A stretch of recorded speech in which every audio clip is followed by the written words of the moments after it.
এই মুহূর্তে big breaking update লক্ষ্মীর ভাণ্ডার সম্পর্কিত।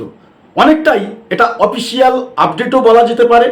আজকের বিভিন্ন দৈনিক নিউজ চ্যানেল থেকে এবং অনলাইন নিউজ পোর্টাল থেকে যে আপডেট উঠে এসছে সেটা অবশ্যই আপনাদের সঙ্গে শেয়ার করছি। তার আগে বলে রাখি, যখন যে মুহূর্তে লক্ষ্মীর ভাণ্ডার সংক্রান্ত আপডেট এসছে প্রতিটা মুহূর্তে কিন্তু আপনাদের সঙ্গে শেয়ার করেছি। লক্ষ্মীর ভাণ্ডারের যখন বৃদ্ধি হয়েছিল সে আপডেট দিয়েছি, যখন লক্ষ্মীর ভাণ্ডার পেতে আপনাদের দেরি হয়েছিল তখনও পর্যন্ত কিন্তু আমরা সাথে সাথে সেই আপডেট দিয়েছি। ফলে আজকের লক্ষ্মীর ভাণ্ডার সম্পর্কিত যে আশঙ্কাজনক আপডেট এই মুহূর্তে উঠে এসছে সেটাও কিন্তু আপনাদের সাথে শেয়ার করতে ভুলছি না। ফলে এই ভিডিওটি শেষ পর্যন্ত দেখবেন এবং লক্ষ্মীর ভাণ্ডার সংক্রান্ত পরবর্তী গুরুত্বপূর্ণ আপডেটগুলি পেতে অবশ্যই এই মুহূর্তে এই ক্ষণে আমাদের চ্যানেলটি সাবস্ক্রাইব করে রাখবেন। লক্ষ্মীর ভাণ্ডারে রাশ টানার পরিকল্পনা, এই যে কথাটা লক্ষ্মীর ভাণ্ডারে রাশ টানার পরিকল্পনা, এটা কিন্তু আজকেকার নিউজ। তো বিভিন্ন চ্যানেলে এ সংক্রান্ত আপডেট থাকতে পারে। এই বিষয়টাকে আমি আমার নিজের অ্যানালিটিক্যাল যে জায়গা আছে সেই জায়গায় থেকে ব্যাখ্যা করার চেষ্টা করছি। তো লক্ষ্মীর ভাণ্ডারে রাশ টানার ভাবনা, এখান থেকে কিন্তু অনেকগুলি বিষয় উঠে আসছে এই মুহূর্তে। এক, লক্ষ্মীর ভাণ্ডার কি বন্ধ করে দেওয়া হবে? দুই, লক্ষ্মীর ভাণ্ডার যাতে নতুন করে কেউ না পায় সেই বিষয়টাকে দেখভাল করতে হবে।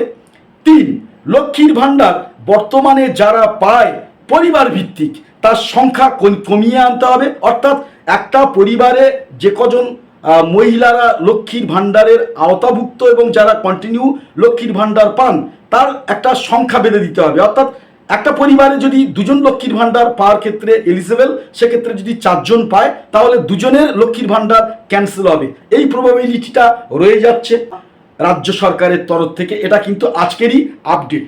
তো এখন প্রশ্ন আসলো, এই পরিস্থিতি হঠাৎ করে কেন তৈরি হলো আজকের বা দু একদিনের মধ্যে?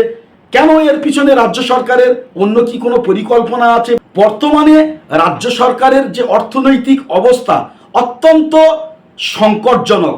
রাজ্য সরকারকে ওভারড্রাফটের পথে হাঁটতে হচ্ছে। অর্থাৎ রাজ্য সরকার যে পরিমাণে এই মুহূর্তে ঋণগ্রস্ত তার পরিমাণ কিন্তু বা তার বহরের পরিমাণ অত্যন্ত ব্যাপক এবং ভয়াবহ। এই জায়গায় থেকে দাঁড়িয়ে লক্ষ্মীর ভাণ্ডারের যে প্রকল্প এবং সেই প্রকল্পের ক্ষেত্রে যে অর্থ বরাদ্দ সেটা কিন্তু এখন বর্তমানে অ্যাডিশনাল বা অতিরিক্ত পর্যায়ে দাঁড়িয়েছে, সেটা কিন্তু বলার অপেক্ষা এই মুহূর্তে রাখে না। এর পাশাপাশি আরও একটা আশঙ্কাজনক ব্যাপার, সেটা আপনাদের সঙ্গে এই মুহূর্তে শেয়ার করছি। রাজ্য সরকার কিন্তু সরকারি কর্মচারীদের যে ডিএ দিচ্ছেন বর্তমানে, সেই ডিএ কিন্তু দেওয়ার ক্ষেত্রে ভারতবর্ষের অন্যান্য রাজ্যের তুলনায় একেবারে কিন্তু পিছনে অবস্থান করছে বা শেষ জায়গায় অবস্থান করছে।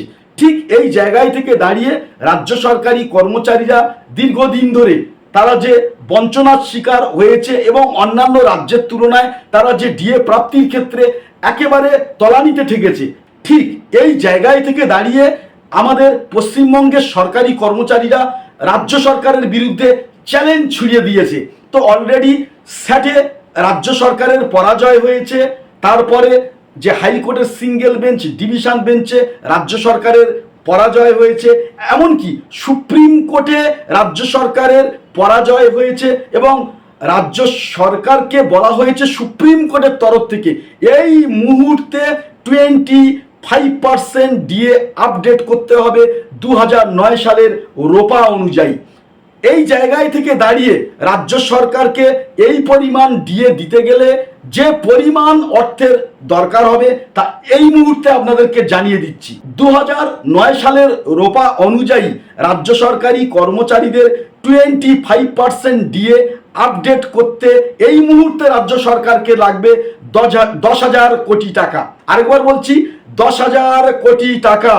এই মুহূর্তে শ্রম দপ্তরেও এই টাকা নেই।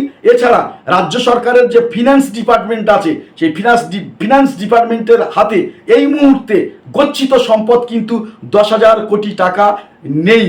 তাহলে রাজ্য সরকার কি করবে? ওভারড্রাফটের মাধ্যমে এই টাকাটা সংগ্রহ করতে হবে। ঠিক এই কন্ডিশনে দাঁড়িয়ে লক্ষ্মীর ভাণ্ডারের যে টাকা রাজ্য সরকার আগামী দিনে দিতে পারবে কিনা সেই জায়গা বা সেই পরিস্থিতি কিন্তু একটা সংশয়তার জায়গা তৈরি করেছে।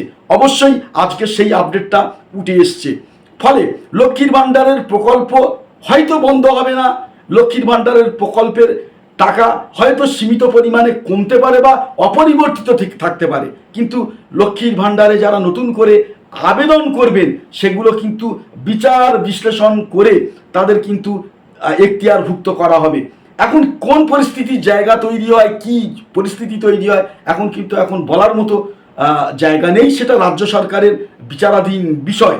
তো পরবর্তী পর্যায়ে যদি আজকালের মধ্যে লক্ষ্মীর ভাণ্ডার সংক্রান্ত কিছু অফিসিয়াল আপডেট আসে অবশ্যই আপনাদের সঙ্গে শেয়ার করব অন্যান্য দিনের মতো। ফলে আরেকবারও বলবো, চ্যানেলে নতুন হলে অবশ্যই আমাদের চ্যানেলটি এই মুহূর্তে সাবস্ক্রাইব করে রাখুন। নমস্কার।